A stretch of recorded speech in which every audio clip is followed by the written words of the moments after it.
Murder cases भी मैं cyber space से ही सॉल्व करता हूँ। मैंने करीब 750-800 करोड़ रुपए रिकवर करा चुका हूँ। एक व्यक्ति का करीब 150 करोड़ से ऊपर रिकवर कराया है। कोई स्टेट का गृह मंत्री का लड़का मेरे पास आया ओके और बोलता है कि साहब मेरा कोई 250 करोड़ लेके गायब हो गया, उसको ढूंढ दीजिए। हम पुलिस को इन्वॉल्व नहीं करना चाहते। वो अगले दिन आया एक चाबी लेके BMW की और मेरे घर में ऐसे, सर ये गाड़ी लाया आपके लिए, आप चलाइए। तो एक केस आया पेरिस पुलिस का कि उसमें किसी केस में N96 यूज़ हुआ है और वहाँ एक लेडी ने मुझे बताया कि मुझे एक फ़ोन आया और उस कॉलर ने कहा कि मैंने आपकी बेटी को किडनैप कर लिया है ओके और 1 घंटे का समय है, इतना पैसा इस अकाउंट में डाल दीजिए। कोई नाइजीरियन अकाउंट उसने दिया ऑनलाइन ट्रांसफ़र करने के लिए। कई बार क्या होता है कि कॉर्पोरेट्स भी नहीं चाहते कि पुलिस से इन्वेस्टिगेट कराएं, तो बोलते हैं यार मुझे ना मेरी ही वाइफ की कोई नेकेड पिक्चर्स भेज रहा है पिछले 4-5 Okay. महीने से। तो मैंने कहा, अच्छा, और ब्लैकमेल कर रहा है और एक बार मैंने उसको पे भी कर दिया। Don't share OTPs। ये मुझे लाइन बड़ी फनी लगती है क्योंकि कोई भी OTP शेयर नहीं करता। बिल्कुल कभी ऐसा हुआ कि भाई साहब OTP देना बैंक का, हाँ लीजिए ना। एक जो बहुत बड़ी कंपनी है इंडिया की, उसके सीनियर VP के 3.7 करोड़ चले गए बेंगलोर से, उन्होंने दे दिया और वो 4-5 दिन तक डिजिटल अरेस्टेड थे। एक लॉयर है आई थिंक मुंबई या फरीदाबाद की, जिसने अपने कपड़े उतार दिए थे कैमरे पर and she was digitally arrested. एक लड़की है, उसने अभी चंडीगढ़ की, उसने 15 लाख दिए। अभी नोएडा में 3-4 केसेस हुए। क्रिमिनल्स आर ऑलवेज इनोवेटर्स, ये इतने इनोवेट करते हैं। और दूसरी चीज़ मैं हमेशा बोलता हूँ कि जो जितना भी इनोवेशन दुनिया में होता है उसका जो पहला यूज़र है वो एक क्रिमिनल बिजनेसमैन है। उनके 75 लाख निकल गए अकाउंट से और उनको कुछ मिस कॉल आई थी। फिर मुझे न्यूज़ चैनल से फ़ोन आया कि साहब ऐसा हो सकता है क्या? मैंने कहा नहीं, हो तो सकता है लेकिन 75 लाख के लिए नहीं होगा, क्योंकि अब मिस कॉल से तो एक ही वायरस है जो इंस्टॉल होता है। बिल्कुल बिल्कुल और वो तो 75 करोड़ में भी नहीं वो तो बहुत महंगा है। आपकी एक छोटी सी गलती आपकी जिंदगी की सारी कमाई को जीरो कर सकती है, आपके सारे बैंक अकाउंट खाली कर सकती है। और आजकल जिस तरीके से साइबर क्रिमिनल्स एडवांस हो गए ना, तो उसमें गलती की भी जरूरत नहीं हो रही। आप कुछ भी नहीं कर रहे लेकिन आपके बैंक अकाउंट खाली हो जा रहे हैं। तो इसीलिए आज मेरे साथ जो शख्स स्टूडियो में है वो एक ऐसे शख्स हैं जो इन साइबर क्रिमिनल्स की जो क्राइम होते हैं उनको इन्वेस्टिगेट ही नहीं करते, बल्कि इन सारे साइबर क्रिमिनल्स को ग्राइंडर में मिक्स करके ना भरता भरता बना के खा पी जाते हैं। Welcome to the show cyber expert Amit Dubey. Amit sir कैसे? बहुत बढ़िया, आपने क्रिमिनल्स को डराने के लिए कोई कसर नहीं छोड़ी। सर अभी जब शो स्टार्ट होने वाला था उससे पहले आप ये कह रहे थे कि आप मेरे इस फोन को वहां बैठे बैठे बिना किसी चीज के हैक कर सकते हो, तो कैसे थोड़ा व्यूअर्स को थोड़ा बताएं ताकि कॉन्वर्सेशन समझ में आए। देखिए, ऐसे कई सारे तरीके होते हैं जो जिससे आपका OTP चुराया जा सकता है, और हमारी सिक्योरिटी हम OTP तक ही सीमित समझते हैं कि OTP नहीं गया तो हम सेफ। 2 फैक्टर ऑथेंटिकेशन, जिस तरह से ट्रस्ट बिल्ड करते हैं हम लोग, लेकिन ऐसे तरीके भी हैं कि OTP चला जाएगा। गलती आपसे होती है लेकिन कैसे हुई, क्या हुआ, यही सारा खेल है। और ये बच्चों से सीखा मैंने, जब मैं ऐसे स्कूल्स में जाके बोलता हूँ जहाँ पर बच्चे ज़मीन पे बैठ के पढ़ते हैं, सरकारी स्कूल के बच्चे, अच्छा, और उनसे मैं पूछता हूँ कि भाई आप में से किसी ने कुछ हैक किया है, तो आमतौर पर 15-20 बच्चे हाथ खड़ा कर देते हैं कि हाँ साहब किया है। क्या हैक किया? वाईफाई हैक किया। कैसे हैक किया? सर WPS कनेक्ट से हैक किया। अच्छा, और क्या हैक किया? सर जीमेल हैक कर लिया। कैसे हैक किया? सर OTP उड़ा लिया था। तो वो मुझे बताते हैं एग्जैक्टली कि कैसे वो OTP चुरा लेता है। और आप मानेंगे नहीं कि मुझे हर बार कुछ नया सीखने को मिल जाता है। तो ये जो नई जनरेशन है ये बड़ी ख़तरनाक है, और इसकी जो अवेयरनेस है या जो चीज़ों में गैप ढूंढने की कैपेबिलिटीज़ है, ये अमेजिंग है। तो मेरे ख्याल से हम आगे के लिए और चुनौतियां खड़ी कर रहे हैं। बिल्कुल आगे के लिए बचा के रखते हैं। बिल्कुल। लेकिन सर आप बच्चों की बात करें तो आप भी बचपन में ऐसे ही रहे होंगे कुछ कि इसका वो हैक हाँ। कर लिया, वो हैक कर लिया। नहीं, पर हमारे बचपन में ये सब चीज़ें थी नहीं। हमारा बचपन दूसरे तरीके का था। तो हम तो यदि टीवी का सिग्नल भी ले आए किसी तरीके से जुगाड़ करके तो उसको भी हैकिंग ही समझते थे। लेकिन अब चीज़ें बढ़ गई है। अभी एक घर में कम से कम 25-30 डिवाइसेस होती हैं जो हैक हो सकती हैं, जिसके थ्रू किसी की भी ज़िंदगी में क्योस क्रिएट किया जा सकता है। तो अभी वल्नरेबिलिटीज़ ज़्यादा है, खतरे भी ज़्यादा है। फाइन सर, कोई ऐसा केस आप इंटरेस्टिंग जो आपको लगा हो हमारे व्यूअर्स के लिए बताएं कि जिसमें ना आपको लगा हो कि यार ये बड़ा चैलेंजिंग रहा मेरे लिए, साइबर क्राइम मतलब इन्वेस्टिगेशन से रिलेटेड। बहुत सारे ऐसे केसेस हैं। जैसे कि एक केस था कि मैं बहुत अर्ली स्टेज का केस बता रहा हूँ Okay. आपको। 2011-12 की बात है। 2011 मैं नोकिया के लिए काम करता था। उस समय फिनलैंड में था, और उस समय Nokia smartphone N95 N96 phone बना रहा था। ये रिलीज़ हो चुके थे। तो एक केस आया पेरिस पुलिस का कि उसमें किसी केस में N96 यूज़ हुआ है। ओके, तो चूँकि मैं उस पर काम कर रहा था तो मुझे भेजा गया। वहाँ से एक सिटी है रेन RENNES रेन करके एक सिटी, वहाँ ले जाके गए। और वहाँ एक लेडी ने मुझे बताया कि मुझे एक फ़ोन आया और उस कॉलर ने कहा कि मैंने आपकी बेटी को किडनैप कर लिया है ओके और 1 घंटे का समय है, इतना पैसा इस अकाउंट में डाल दीजिए। कोई नाइजीरियन अकाउंट उसने दिया ऑनलाइन ट्रांसफ़र करने के लिए। तो लेडी को लगा कि कोई प्रैंक कर रहा है, उसने फ़ोन काट दिया। थोड़ी देर बाद फिर से कॉल आया कि आई थिंक वो गलती कर रहे हो, ज़िंदगी भर पछताओगे। ओके थोड़ा डराया तो वो घबरा गई। वो उस समय ऐसा नहीं होता था कि हर किसी के पास फ़ोन हो, so she could not check कि उसकी बेटी कहाँ है, तो वेट ही कर रही थी। तो उसने निगोशिएट करना शुरू कर दिया। उसने कहा मेरे पास इतना पैसा नहीं है अभी, मुझे थोड़ा वक्त दीजिए और 1 घंटे में मैं कैसे अरेंज करूँगी, and please give us some time, ऐसे करके। तो उसने कहा कि मुझे ये मत बताओ कि आपके अकाउंट में कितना पैसा होगा, क्योंकि आप अभी अपने बेडरूम में जहाँ पर हो, आपके पीछे एक पेंटिंग टंगी हुई है ओके और उस पेंटिंग की कीमत $10,000 है या कीमत उसने थी। बिल्कुल तो एकदम से चौंक गई कि इसको कैसे बिल्कुल पता कि पता पीछे है। पेंटिंग। वो भाग के अपने ड्राइंग रूम में आई, नहीं यहाँ कोई पेंटिंग नहीं है, I think I am mistaken, आप गलत जगह कॉल लगा दिए। अभी आप जहाँ ड्राइंग रूम में हो ना, उसके आपके राइट साइड में एक फ्लावर पॉट है, उसकी कीमत इतनी है। वो बिल्कुल उसको काटो तो खून नहीं, उसने तुरंत लैपटॉप खोला, पैसे तुरंत ट्रांसफ़र कर दिया। उसको लगा ये बंदा मुझे देख रहा है तो सच बोल रहा है। बिल्कुल 1 डेढ़ घंटे बाद उसकी बेटी सेफली घर वापस भी आ गई। वो किडनैप नहीं हुई थी। ओके तो उसने पुलिस में कंप्लेन की कि ये हुआ क्या मेरे संग, बिल्कुल और कैसे उसने मुझे कन्विंस कर दिया। तो पुलिस ने सारा घर देखा, कोई कैमरा तो नहीं है, कोई सर्वेलेंस यूनिट, तो कुछ नहीं मिला। तो अंत में उसका फ़ोन पे डाउट गया और फ़ोन को इन्वेस्टिगेशन के लिए लिया गया, पर फ़ोन में भी कुछ नहीं था।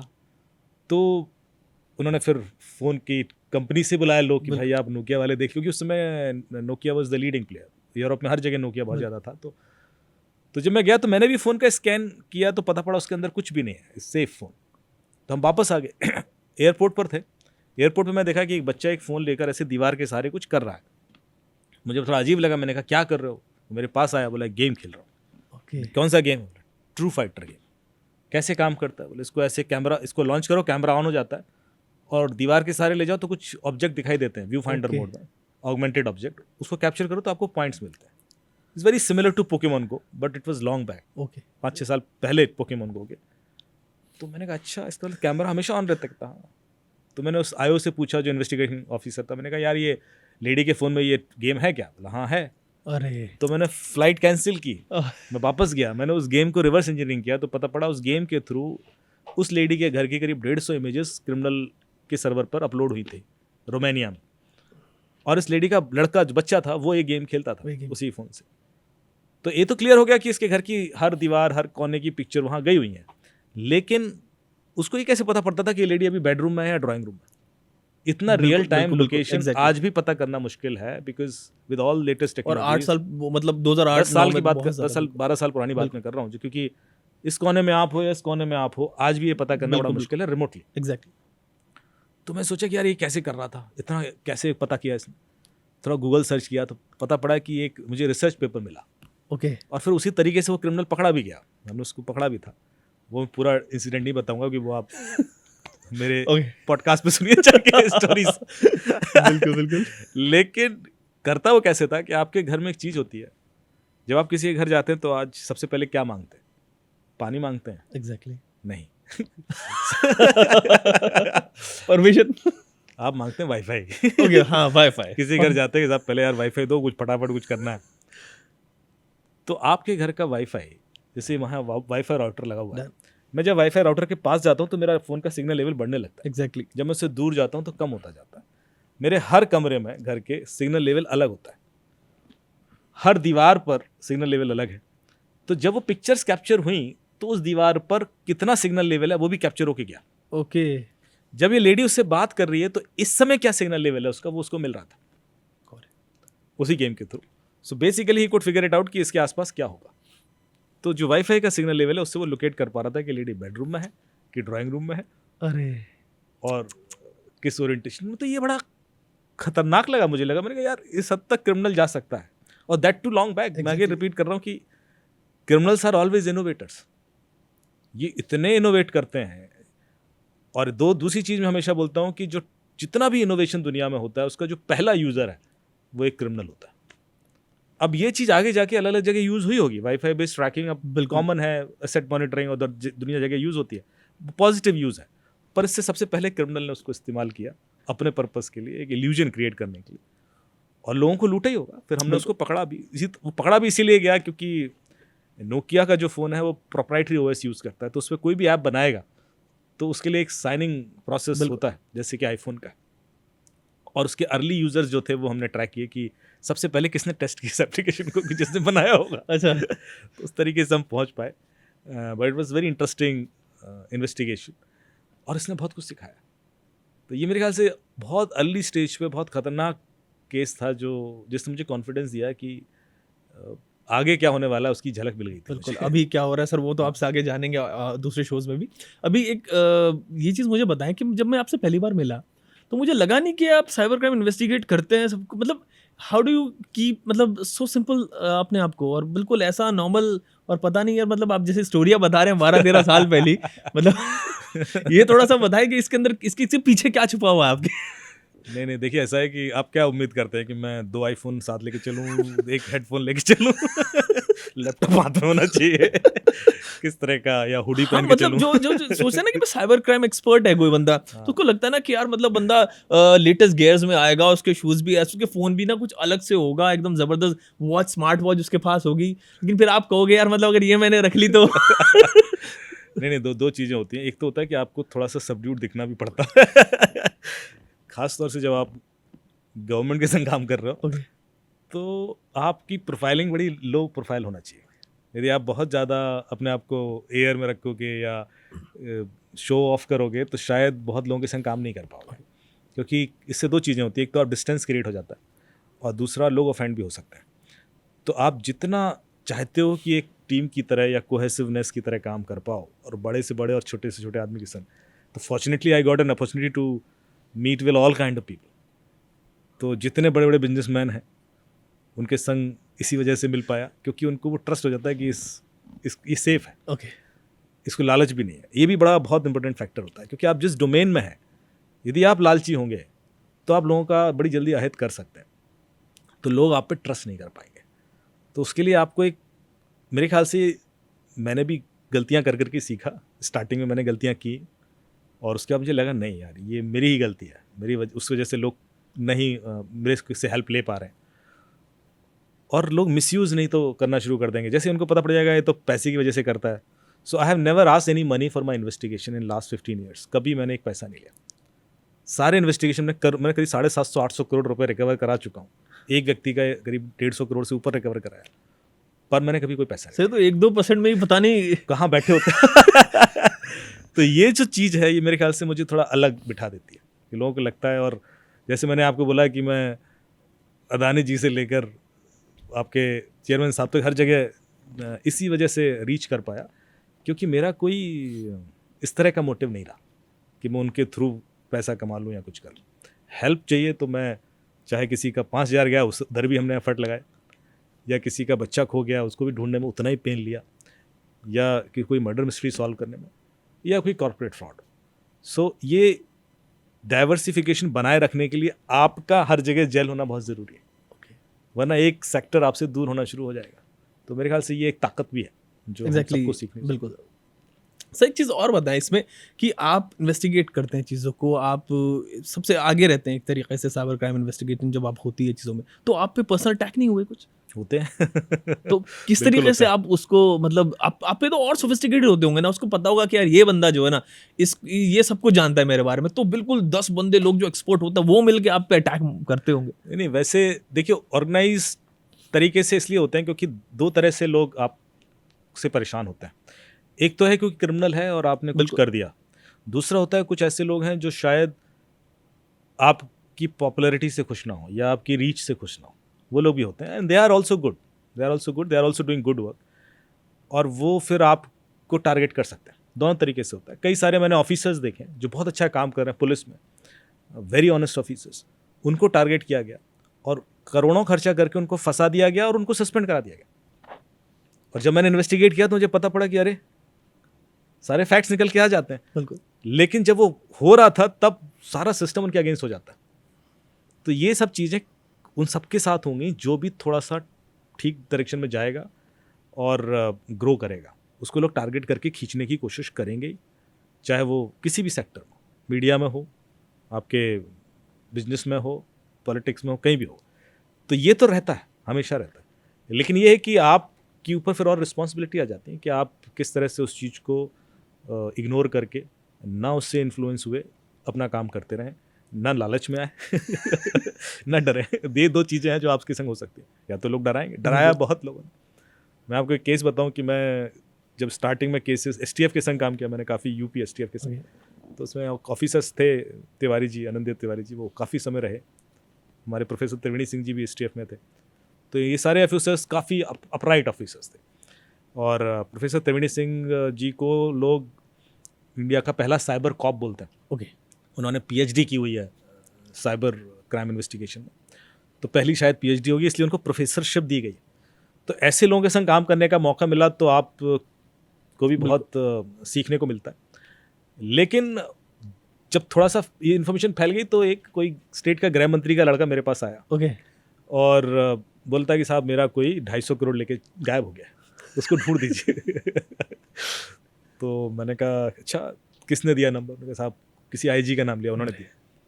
मैंने कहा तो आप उन्हीं से करा लीजिए, मतलब तो पुलिस एग्जैक्टली तो सब कुछ कर सकती है। बोले नहीं नहीं, वो कह रहे हैं कि आप ढूंढ देंगे तो हम पुलिस को इन्वॉल्व नहीं करना चाहते। तो मैंने सर मैं नहीं ढूंढ पाऊंगा, और मैं क्योंकि मुझे भी पुलिस की थोड़ी बहुत हेल्प तो लेनी ही पड़ेगी। लेकिन यदि मैंने ढूंढ भी दिया, मान लो नहीं, तो वो मुझे बोलता है तो आप ऐसे कीजिए ना, हैक कर लीजिए, ये कर लीजिए। मैंने सर मान लो मैंने कर भी दिया, तब भी वो कोर्ट एडमिसिबल नहीं होगा। कोई भी एविडेंस जो आप चाह रहे हो वो पुलिस के प्रोसेस से निकलेगा तभी कोर्ट एडमिसिबल होता है। बोले नहीं नहीं हमें कोर्ट जाना ही नहीं है। ये बोला तो मैं थोड़ा डर गया।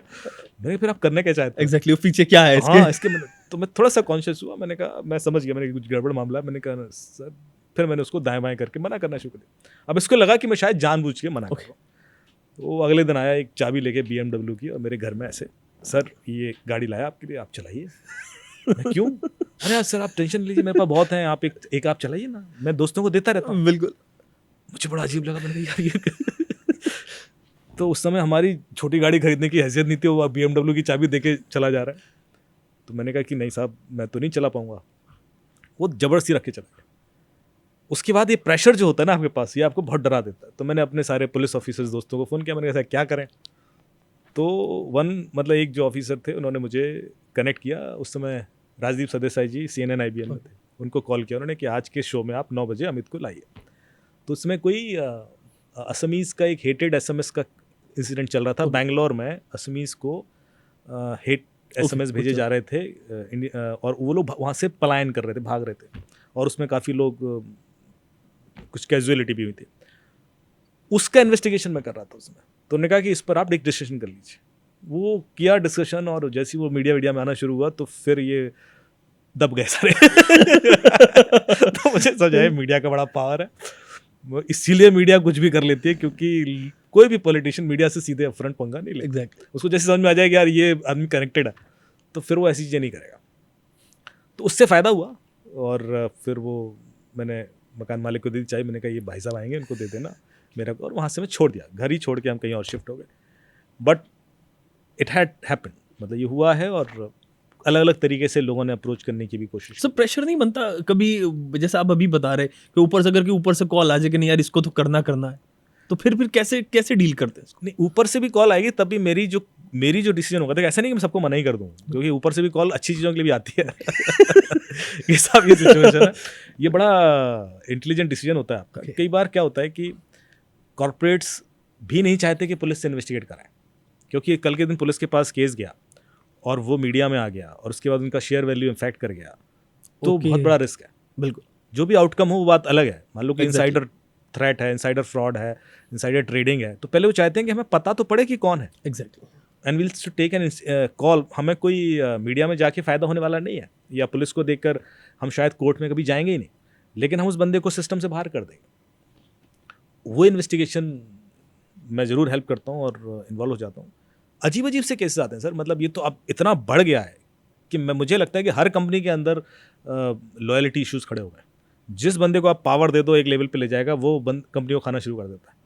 तो इतनी बड़ी बड़ी कंपनीज़ के मैंने इन्वेस्टिगेट किए जहाँ पर उन्होंने 15-15 साल 20-20 साल से जो लोग थे उस कंपनी में, उनकी इन्वेस्टिगेशन कराई कि मुझे लग रहा है कि पैसा साइफन हो रहा है, ये मेरे काम को क्लाइंट्स को दे रहा है, या कुछ तो गड़बड़ कर रहा है जिससे हमारा नुकसान हो रहा है, और फिर वो नेटवर्क निकलना शुरू हो जाता है। आप कितनी भी कोशिश करो वो ऊपर दिखता है इंटरनेट पर आपकी एक्टिविटीज़, कुछ ऐसे भी केसेस जो बड़े पर्सनल होते हैं, जैसे कि एक टॉप 20-30 लोगों में नाम आएगा उनका इंडिया के, okay one of the biggest CEOs, वो गुड़गांव में रहते हैं।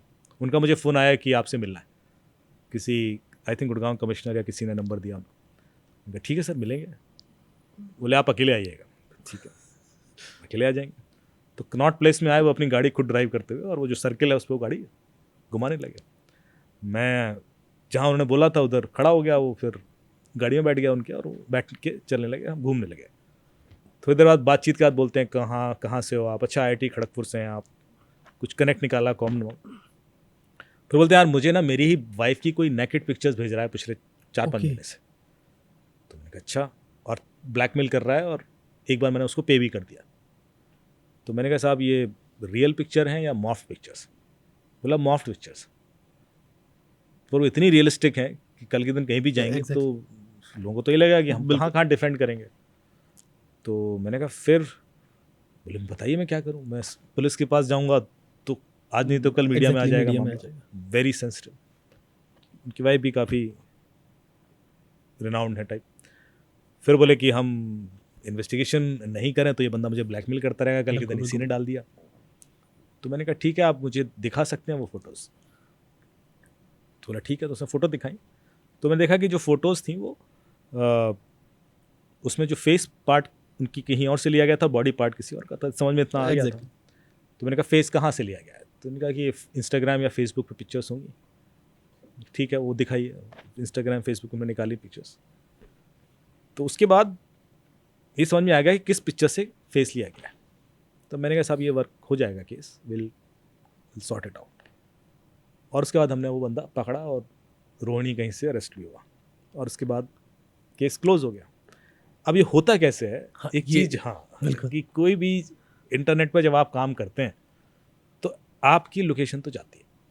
बिना इंटरनेट पर अपना IP एड्रेस दिए आपकी लोकेशन बिना आप कोई कुछ कर ही नहीं बिल्कुल, सकते। बिल्कुल, सबसे पहले तो permission आपको सर्व होती इंटरनेट है। IP मिलेगा ना, क्रिमिनल की भी आएगी। Exactly.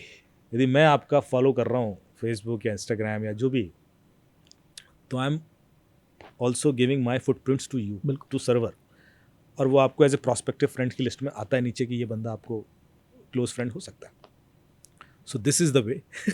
Okay, जो सजेस्टेड वगैरह में आता रहता है, हाँ, that could be. तो आप कोई इन्फॉर्मेशन निकालनी होती है, and then if you get it तो वहाँ से वो पकड़ा जा सकता है। तो कुछ तरीके हैं जहाँ पर शायद एक नॉर्मल इन्वेस्टिगेशन प्रोसेसेस उतना हेल्प ना कर पाए, इसलिए लोग चाहते हैं कि ऑफलाइन इन्वेस्टिगेशन हो जाए, और एक बार हम समझ में आ जाए तो फिर हम लीगल जाए।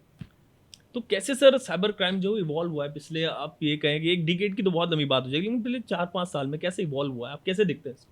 देखिए, ये हमेशा से था। पिछले 15 साल से मैं देख रहा हूँ कि 2008 से मैंने इन्वेस्टिगेशन शुरू कर दिया था तब से। और साइबर क्राइम के लिए मैं हमेशा ही बोलता हूँ कि ये कोई अलग तरह का क्राइम नहीं है, ये हमारे रियल वर्ल्ड क्राइम ही है जो अब साइबर स्पेस में होने लगे हैं।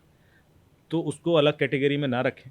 मर्डर केसेस भी मैं साइबर स्पेस से ही सॉल्व करता हूँ, उस कहीं ना कहीं उसमें कुछ ना क्लू मिल जाता है। अभी आपने देखा होगा लगातार ऐसे कुछ केसेस हुए जो मीडिया में आए। इन्वेस्टिगेशन रिपोर्ट जब आप देखते होगे तो हम यही बता रहे थे मीडिया में भी कि क्रिमिनल के माइंड में चल क्या रहा था जब ये कर रहा था, गूगल पे क्या सर्च कर रहा था, ऐप कौन सी यूज़ कर रहा था, लोकेशंस उसकी क्या थी, ऐप और जो भी उसने कंटेंट देखा यूट्यूब पे वो क्या देखा, उससे बहुत कुछ पता पड़ जाता है कि उस दौरान उसने क्या क्या किया। यदि उसने कोई चीज़ ढूंढी कि मुझे चाकू खरीदना है, ये खरीदना है, गैस खरीदना है, जो भी है, तो चाहे वो मर्डर मिस्ट्री हो, चाहे वो किडनैपिंग का केस हो, चाहे वो फाइनेंशियल फ्रॉड हो, चाहे वो टेररिस्ट के केसेस हों, या आमतौर day to day financial fraud हो, साइबर स्पेस एक कॉमन कड़ी बन गया है। तो साइबर क्राइम कोई अलग वर्ल्ड का क्राइम नहीं है, हम सबको जानने की ज़रूरत है, क्योंकि हम सब की ज़िंदगी 60-70% अब ऑनलाइन हो चुकी है, हम चाहें ना चाहें। और हर बार जो हम कुछ कर रहे हैं एक खतरे के क्लोज चले जाते हैं, चाहे हम ऑनलाइन शॉपिंग कर रहे हो, चाहे हम कोई कंटेंट देख रहे हो, चाहे हम फ्री में कुछ चीज़ें लेने की कोशिश कर रहे हो। ये सारे खतरे मेरे ख्याल से इस वजह से पिछले कुछ सालों में बहुत तेज़ी से बढ़ गए। खास तौर से कोविड के बाद आपने देखा होगा कि हर साल 200 से 300% क्राइम बढ़ा। सर आप अभी कह रहे हैं कि जानने की जरूरत है, तो क्या क्रिमिनल के माइंड में, जो साइबर क्रिमिनल होता है, जो हैकर होता है, उसके माइंड में क्या चल रहा होता है? साहब ने कहा वो एक चीज़ लोगों को बताएं, और प्लस क्या उनकी कोई प्लेबुक होती है जिसको वो फॉलो करते हैं? एक ही तरीके से बहुत सारी चीज़ हम देखते हैं, वो एक ही तरीके से ऑपरेट करते हैं, और फिर उसी तरीके से बार बार मतलब एक ही बंदा हैक हुए चले जाता है। राज भाई, इनकी पूरी ट्रेनिंग होती है। ओके। और बड़े प्रोफेशनल तरीके से होती है। इनको बताया जाता है कि ह्यूमन साइकोलॉजी कैसे काम करती है। तो ये इनका देखा होगा कि आपने ये बहुत ज़्यादा कूल और काम होके हमेशा बात करते हैं, क्योंकि उनको पता है कि यदि आप शांत होकर बात करेंगे तो आप पे लोग जल्दी भरोसा कर लेते हैं। आप एग्रेसिव होके करेंगे, गुस्से होके करेंगे तो लोग सच को भी झूठ मान लेते हैं। इसके अलावा जो टेक्निकल चीज़ें हैं, बिहेवियरल एस्पेक्ट्स हैं, फ़िशिंग लिंक कैसे क्रिएट करना है, ऐप्स कैसे क्रिएट करना है, हर चीज़ की ट्रेनिंग होती है। और उसके बाद टारगेटेड जॉब दी जाती है कि आपको इतने लोगों को टारगेट करना है। उनको पहले से डेटा दिया जाता है। कोई भी साइबर क्राइम करने के लिए कई सारी चीज़ों की ज़रूरत होती है। एक मोबाइल फ़ोन चाहिए आपको, एक सिम कार्ड चाहिए, एक बैंक अकाउंट चाहिए, और ये अधिकतर ये चीज़ें KYC ड्रिवन है। बैंक अकाउंट आप बिना KYC के नहीं ले सकते, सिम कार्ड आप बिना KYC के नहीं ले सकते। इसके अलावा आपको डेटा चाहिए, जिन लोगों को आप टारगेट कर रहे हो वो लोग कौन हैं, उनके पासवर्ड क्या है, उनके बैंक अकाउंट में कितना पैसा है, या जो भी उनके इंश्योरेंस की डिटेल्स चाहिए आपको। ये सारे डिटेल्स ईजिली अवेलेबल नहीं होते। तो कोई तो है जो इनको ये प्रोवाइड कराता है, कोई तो बॉडी है जो इसके पीछे ऑर्गेनाइज तरीके से काम करती है। तो ये सारी चीज़ें इनको प्रोवाइड कराई जाती हैं। फ़ोन भी चोरी किए होंगे। अभी हम लोगों ने करीब 1,75,00,000 फ़ोन बैन किए गवर्नमेंट ऑफ इंडिया ने, जो चोरी के फ़ोन थे। लगातार जो चोरी के फ़ोन है ब्लॉक किए जाते हैं नेटवर्क पर, लेकिन ये लोग चोरी के फ़ोन यूज़ करते हैं। सिम कार्ड किसी दूसरे के नाम पर होता है, बैंक अकाउंट भी किसी दूसरे के नाम पर होता है, और उसके बाद डेटा। ये सारी चीज़ें बिना सिस्टमैटिक अप्रोच के नहीं हासिल किए जा सकती हैं, और उसके बाद उनको ट्रेनिंग दी जाती है कैसे इस डेटा को यूज़ करना है, कैसे लोगों को लूटना है। सर, तो ये कहाँ होती है ट्रेनिंग, और कौन लोग होते हैं जो ये काम करते हैं? आप कह रहे हैं कि ये पूरा ऑर्गेनाइज होती है, तो भी इनको हम पकड़ क्यों नहीं पाते? मतलब आप तो ऑफ कोर्स इनसे हो सकता है आप ऑफलाइन मिलते भी हो या उनसे, क्योंकि आपको उनको पकड़ना होता है, इनको जानते भी हो, तो ये इनको पकड़ क्यों नहीं पाते हम लोग? और ये फिर होती कैसे ट्रेनिंग इनकी? देखिए, जैसे कि मैंने आपसे कहा, बड़ा कॉमन सवाल है कि साहब पकड़ क्यों नहीं पाते। पकड़ तभी पाएंगे जब वो गलती रिपीट करेगा। ओके। और उसके जब हम उसको ट्रेस करते हैं तो पता पड़ता है कि चलो ये किसी एक एरिया में आइडेंटिफाई हुआ। लोकेशन ही मिलती है हमें, मोबाइल नंबर उसका है नहीं, तो उसके पुराने रिकॉर्ड देखेंगे कि ये मोबाइल इससे पहले कौन यूज़ कर रहा, तो पता पड़ा जिस बंदे ने यूज़ किया वो उसको पता ही नहीं कि अभी मोबाइल कहाँ है, या तो वो चोरी हो चुका है या वो बेच चुका है किसी नेटवर्क में। अब उसके बाद सिम देखते हैं तो वो भी किसी दूसरे बंदे का है, उड़ीसा के किसी किसान का है, कलकत्ता के किसी बंदे का है। वो भी कहता है सर मुझे पता ही नहीं कि मेरे नाम पर सिम चल रहा है। तो ना बैंक अकाउंट है, ना सिम कार्ड है, बचा लोकेशन भी अपने घर से बैठ के फ़ोन करते नहीं है। ये हमेशा बॉर्डर एरिया में रहते हैं, ऐसे एरिया में कि आज यहाँ से कॉल करेंगे, कल यूपी से, परसों यहाँ मथुरा में है, फिर नूह में चले गए, फिर फरीदाबाद चले गए, फिर दिल्ली आ गए। तो ये लोकेशन बड़ी तेज़ी से मूव करती है। तो हमेशा आप देखोगे जो हॉटस्पॉट हैं ये बॉर्डर एरियाज़ में ज़्यादा पनपते हैं। अभी आजकल भरतपुर राजस्थान में जो एरिया है, नूह मेवात, ये वाला ज़्यादा फ्लरिश कर रहा है। मथुरा के आसपास एरियाज़ हैं। इसके अलावा जामताड़ा तो पहले था ही। बहुत इस तरह के नए 35 हॉटस्पॉट बन चुके हैं जहाँ पर हमें आइडेंटिफिकेशन होती है, मिल जाता है कि बंदा यहाँ से बोल रहा है। लेकिन वो एरिया ही ऐसा है कि हमें ये नहीं पता कि ये बंदा कहाँ, आज इस खेत से बैठ के बोलेगा, कल दूसरे खेत से बैठ के बोलेगा। तो लोकेशन के बावजूद उसको पकड़ना बड़ा मुश्किल हो जाता है, क्योंकि अभी आप जब तक जाओगे उस वहाँ थोड़ा बैठा रहेगा वो। हम उसका पैटर्न ऑब्जर्व करते हैं कि ये दोबारा कब आएगा यहाँ पे, या उस एरिया में एक्टिविटी कहाँ होती है, या वो कहाँ कहाँ जा सकता है। अच्छा, सिम कार्ड भी 7 दिन 8 दिन के बाद वो बंद हो जाता है, वो दूसरा सिम कार्ड यूज़ करता है। तो हमारे पास जो डेटा होता है वो 1 हफ्ते 2 हफ्ते से ज़्यादा का नहीं होता। उसी में जो उसकी पैटर्न रही है, कोई गलती उसने की है जिससे उसकी कोई दूसरी एक्टिविटी एक्सपोज हो गई है, तो हम उसको पकड़ते हैं। सर, इतना मान लीजिए आप कह रहे हैं सिम कार्ड बदल लेते हैं, हमारे पास इतना चेक्स होता है, KYC है, ये सारी चीज़ें, फिर ये लोग सिम कार्ड कैसे नया ले आते हैं, और नंबर फिर कहाँ से ले आते हैं? हर बार नए नंबर से कॉल करेंगे, सब कुछ होगा? आप उड़ीसा में जाएँ, अभी एक रिपोर्ट आई थी वहाँ पर, तो वहाँ गाँव के अंदर कैंपेन लगते हैं। ओके। वो भारत सरकार का चिन्ह दिखाएंगे और कहेंगे कि सब्सिडी दी जा रही है। ओके। तो लोग आ जाएंगे आधार कार्ड देके, 500 रुपये 1000 रुपये की कुछ सब्सिडी है, आपको गरीबों को बांटी जा रही है। वो उसका आधार कार्ड लेंगे, उसके नाम से बैंक अकाउंट खुलेगा, उसका अंगूठा लगवा के सिम कार्ड इशू कराएंगे। तो एक एक व्यक्ति के नाम पे 3-3 सिम कार्ड ले लिए, और वो सिम कार्ड और वो बैंक अकाउंट लिंक करके बाहर बिक जाता है। उसको 1000 रुपये मिलते हैं, वो उसको पता नहीं होता कि मेरे नाम से क्या हो गया। तो ये मिसयूज़ होता है, फिर वो ब्लॉक करके फिर नए इशू कराए जाते हैं। तो ये सिस्टमेटिक चीज़ें चल रही हैं। और भी तरीके हैं, लोगों को लालच भी दिया जाता है कि आपके बैंक अकाउंट में पैसा आ जाएगा, आपको 5% 4% दे देंगे, उसके बाद आप कैश विड्रॉल हमें दे दीजिएगा या इस अकाउंट में डाल दीजिएगा। तो वो पैसा जो आपके अकाउंट में आ रहा है वो किसी फ्रॉड का ही पैसा है, उसको पता ही नहीं होता। आपसे किसी और अकाउंट में डलवा दिया जाता है, फिर उससे किसी और अकाउंट में, तो एक मनी ट्रेल बन जाती है। अंततः क्या होता है कि सारे अकाउंट ब्लॉक कर दिए जाते हैं।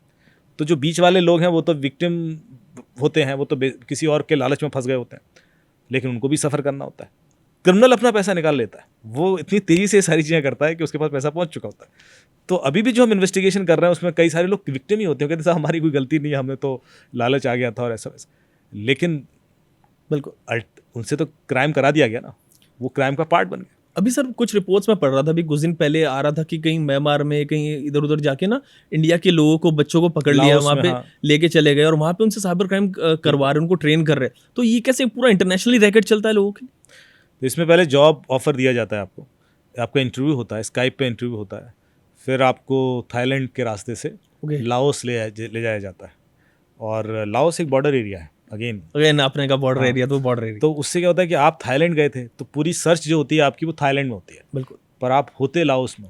ओके। उसको एक तरीके से गुप्त तरीके से वो गाड़ी से वो लाओस तक ले जाते हैं और वहाँ पर भी किसी अबंडन बिल्डिंग में इन लोगों को रखकर उनसे कॉल कराई जाती हैं, उनको टारगेट दिए जाते हैं, उनको खाना नहीं दिया जाता, उनको टॉर्चर भी किया जाता है और इंडियन नंबर प्रोवाइड किए जाते हैं या बाहर के भी नंबर होते हैं। लेकिन crypto currency investment, gaming investment, अलग अलग स्कीम ऑफर की जाती हैं इंडियन लोगों को। यहाँ की जो कम्युनिटी है, चाहे वो दुबई में बैठी हो, ऑस्ट्रेलिया में बैठी हो, कहीं बैठी हो, उनको टारगेट किया जाता है और फिर वो लोग उनको लूटते हैं।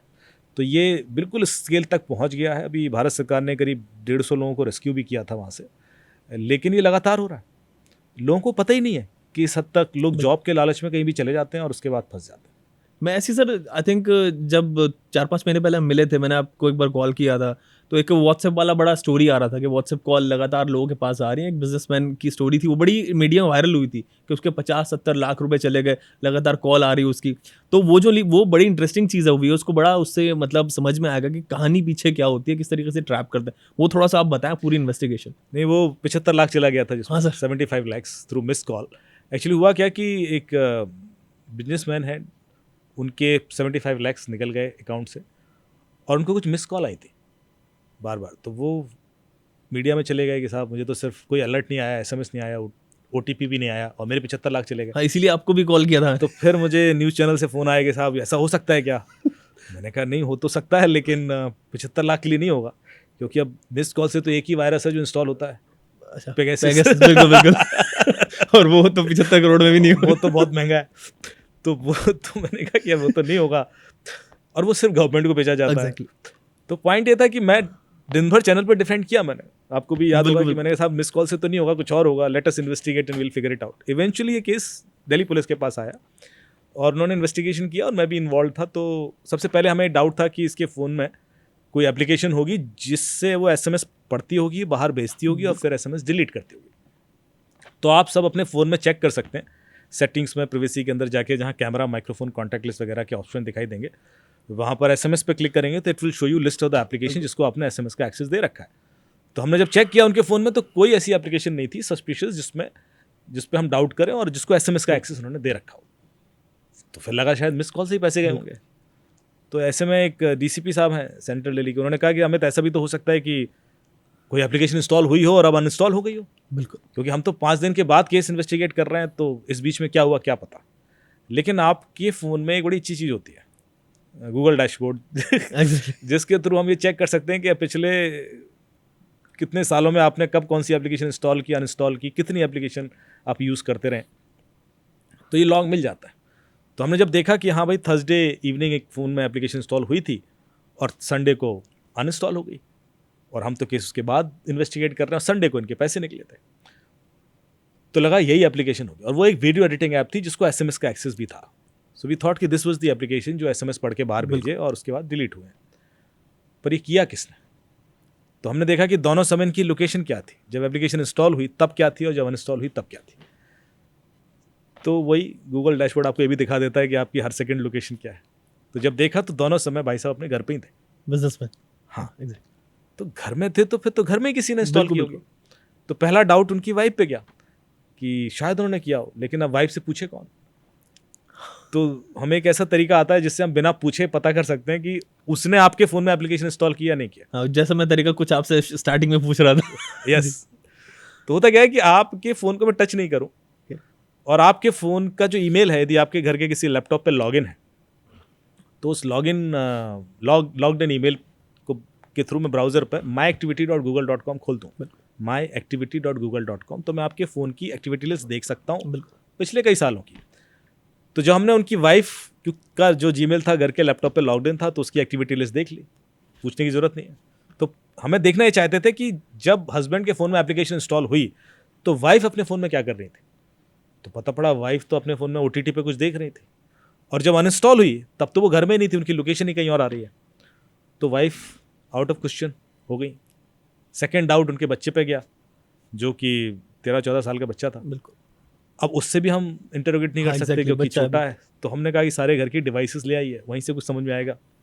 तो आईपैड वगैरह लेके आए, और इवेंचुअली एक एप्लीकेशन मिली हमें, डिस्कॉर्ड, जो कि एनोनिमस चैट ऐप है, जिसमें आप जब अकाउंट क्रिएट करें तो आपका मोबाइल नंबर और ईमेल आईडी लिंक नहीं होते, और आपको एक हैशटैग मिल जाता है KIRK5372, जिससे आप पूरी दुनिया से बातचीत कर सकते हैं, और वो आपको एक एनोनिमिटी दे देता है। बहुत पॉपुलर है, यंगस्टर्स बहुत यूज़ करते हैं, क्रिमिनल्स भी बहुत यूज़ करते हैं, और ऐसी बहुत सारी ऐप आ गई हैं। पर चैलेंज ये है कि हम उसके रिस्क को नहीं समझते। यदि कोई ऐसी ऐप है जिसमें हम नहीं समझ पा रहे हैं कि सामने वाला कौन है, तो फिर आप उस पर ट्रस्ट भी नहीं कर। बिल्कुल। कल के दिन वो आपको कुछ भेज रहा है, आप कैसे ट्रस्ट कर रहे हैं? क्रिमिनली भी हो सकता है। तो इस बच्चे के नेटवर्क में कोई था, लड़की थी, और वो इसको लगता था कि वो लड़की है, आई एम श्योर क्रिमिनली था। उसने इसको कुछ भेजा कि ये एप्लीकेशन अपने फादर के फ़ोन में इंस्टॉल कर दो, तो मैं 200 रोबक्स पॉइंट्स मिलेंगे। सो 200 रोबक्स पॉइंट के चक्कर में इस बच्चे ने वो एप्लीकेशन अपने फादर के फ़ोन में इंस्टॉल कर दी, और उसके बाद उसने कहा अनइंस्टॉल कर दो, क्योंकि थोड़े दिनों बाद फिर करोगे तो फिर मिलेंगे। तो उसने अनइंस्टॉल भी कर दी। जस्ट गेम खेलता था रोब्लॉक्स। और रोबक्स पॉइंट क्या होता है? बिल्कुल। रोब्लॉक्स जो गेम है, बच्चे जो आजकल बहुत खेलते हैं, Roblox is the foundation of metaverse जो मार्क जुकरबर्ग बना रहा है actually. So it has a currency called Robux, उसके थ्रू आप चीज़ें अंदर खरीद सकते हो। तो रोबक्स करेंसी आप जाएंगे यदि विदेशों में, तो जो रिटेल स्टोर होते हैं वहाँ पर बिक रही होती है, ऐसे QR कोड की तरह कोड्स बिक रहे होते हैं उसके। इंडिया में भी शायद नहीं बिक रही है, लेकिन world wide Robux is one of the fastest currency. आप यहाँ कैश में खरीद लीजिए, यहाँ गफ्फार मार्केट में और यहाँ नेहरू प्लेस में मिल जाएंगे लोग रोबक्स बेचते हुए, जो आपको सीधे वो कोड दे देंगे कैश पे, लाखों में। और उसके बाद आप वो कहीं भी भेज दीजिए, किसी भी कंट्री में, वहीं इन कैश हो जाएगा। तो सो ये जो गेमिंग करेंसी का मिसयूज़ शुरू हो गया, इससे पहले क्रिप्टो का होता था, बट अभी गेमिंग करेंसी भी क्रिमिनल के ट्रैप में आ गई है। मेरे ख्याल से लोगों को पता होना चाहिए, क्योंकि बच्चों को उसी के लालच में कुछ भी कराया जा सकता है। और एक और चीज़ जो कि आप यहाँ बोल रहे हो कि आप जब कोई लिंक क्लिक करते हैं ना, तो आप सिर्फ लिंक क्लिक करने से आपकी बहुत सारी इन्फॉर्मेशन बिना परमिशन के निकल जाती है। आप चाहें तो चेक कर सकते हैं। एक लिंक है privacy.net/analyzer, और आप दिखाइएगा ग्राफिक्स, privacy.net/analyzer, उसको आप खोलेंगे वेबसाइट को, तो नीचे स्टार्ट टेस्ट करके बटन आएगा, उसमें कई सारे ब्राउज़र टेस्ट हैं जो आप कर सकते हैं।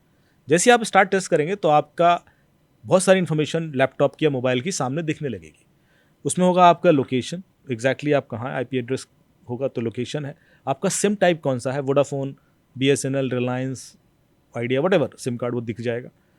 आपकी डिवाइस कौन सी है, आईफोन है, एंड्रॉयड है, मैक है या विंडोज़ है, वो दिख जाएगा। आपका ब्राउज़र कौन सा है, सफारी है कि क्रोम है, आपका वर्जन कौन सा है ब्राउज़र का, जैसे क्रोम है तो 128 है, जो भी है। Exactly. आपका रेजोल्यूशन स्क्रीन का क्या है, आपकी बैटरी चार्जिंग कितनी है, ये सब निकल जाता है। अब ये हर इन्फॉर्मेशन आपके अगेंस्ट यूज़ हो सकती है। इसके बाद ऑटोफिल डिटेल्स भी निकलते हैं, वो भी आपको टेस्ट कर सकते हो उसके थ्रू। ब्राउज़र की और कैपेबिलिटीज़ भी निकल जाती हैं, और लास्ट ऑटोफिल डिटेल्स भी निकाल देंगे। ऑटोफिल डिटेल्स भी सिंगल क्लिक पे निकल सकते हैं। अरे वो यदि आपका ब्राउज़र वल्नरेबल है। अब सवाल ये है कि यदि निकलते हैं तो सबके क्यों नहीं निकल जाते, हमारे ही क्यों निकलेंगे या किसी एक का क्यों निकलेगा? उसका कारण ये है कि ब्राउज़र सबसे ज़्यादा टारगेट होता है क्रिमिनल्स द्वारा, चाहे वो क्रोम हो चाहे सफारी हो। इसके अंदर लगातार वल्नरेबिलिटीज़ आती रहती हैं। वल्नरेबिलिटीज़ यानी कि वो कमजोरियाँ या 0 डेज वल्नरेबिलिटीज़ जो अभी तक डेवलपर्स को पता ही नहीं है, Exactly. उनको एक्सप्लॉइट किया जाता है। तो जो क्रिमिनल्स होते हैं वो लगातार ऐसे ढूंढते रहते हैं कि किसका ब्राउज़र अपडेटेड नहीं है।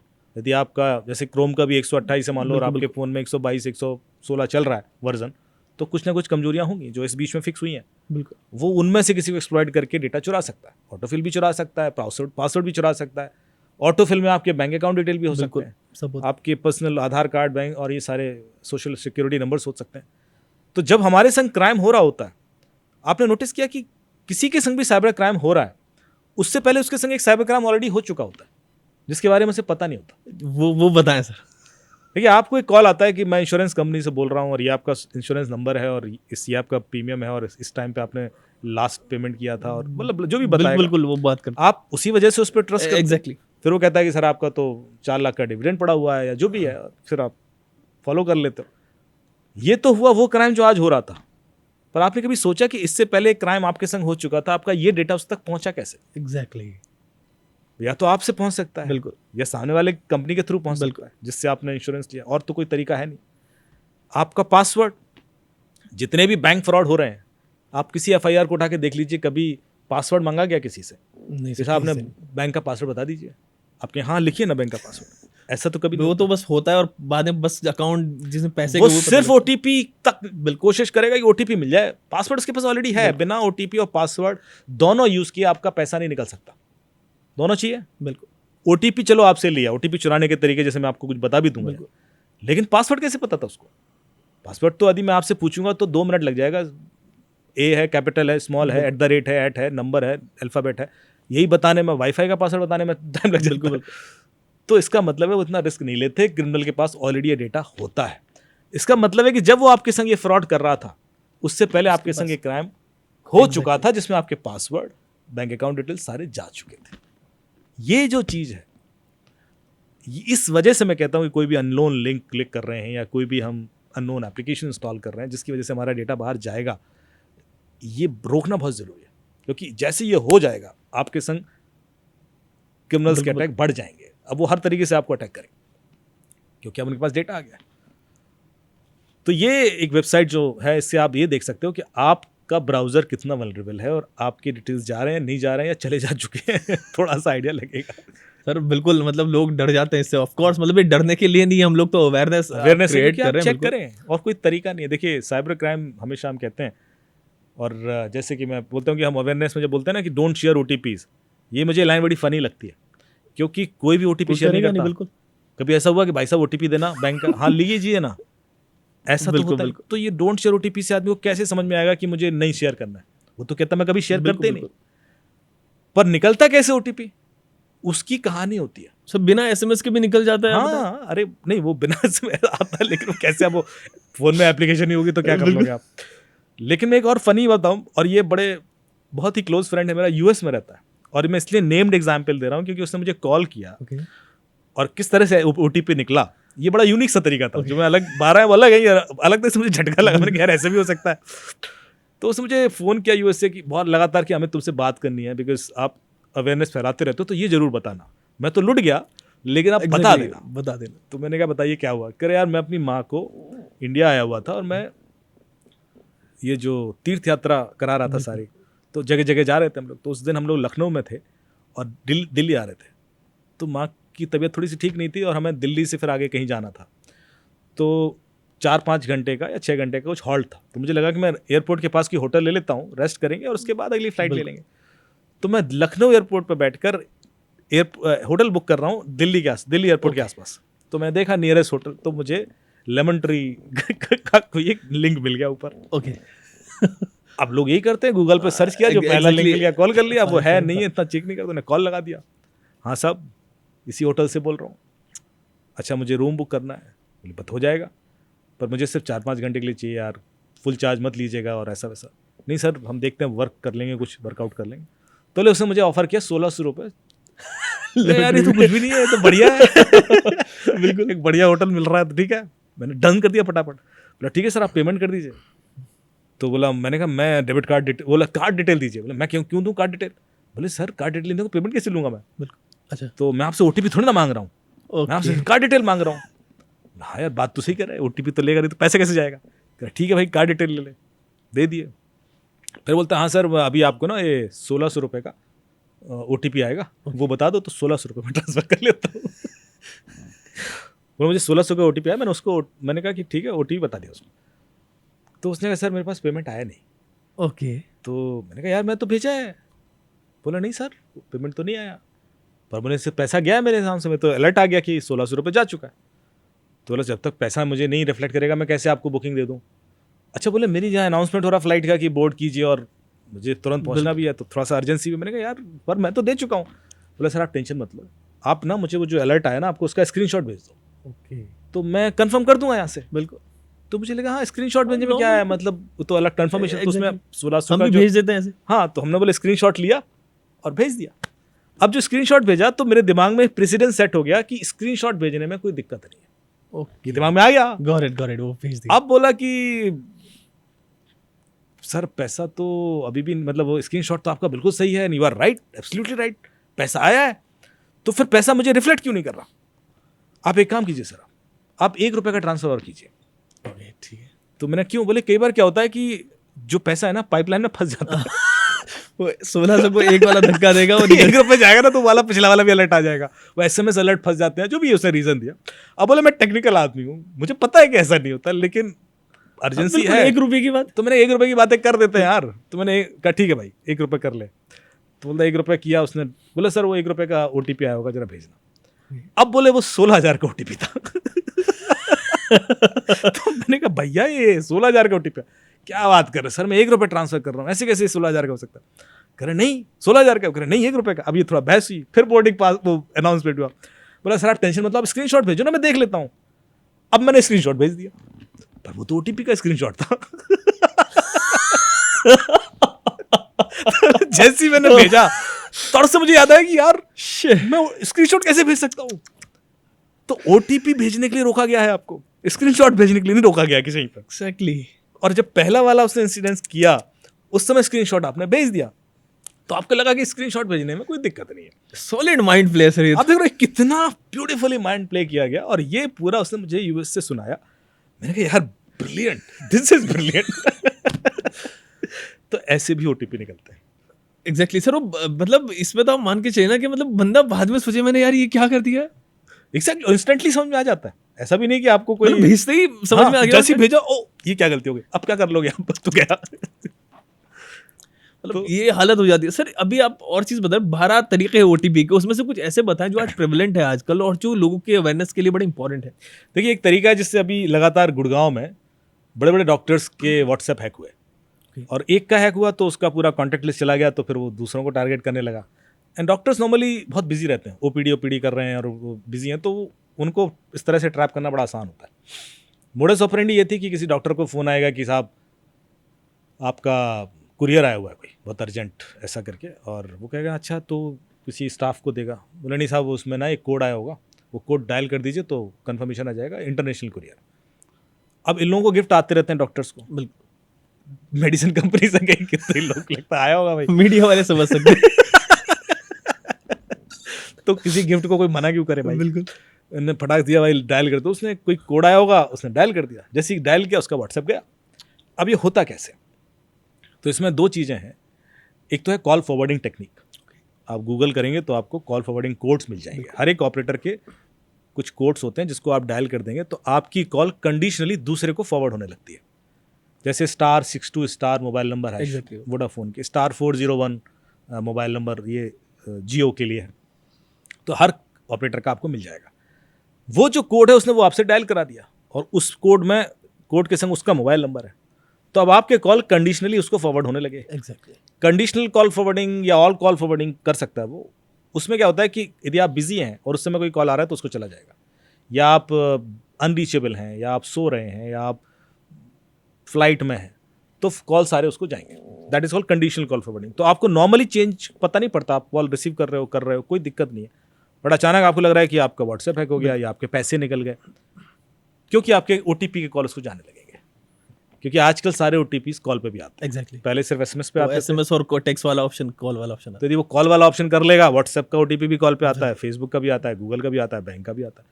तो आपकी यदि कंडीशनल कॉल फॉरवर्डिंग सेट हो गई है तो जब उसको जो OTP चाहिए होगा वो मंगा सकता है, और उसके बाद क्योस क्रिएट करेगा। So this is one method through which WhatsApp hacking बहुत हुई अभी।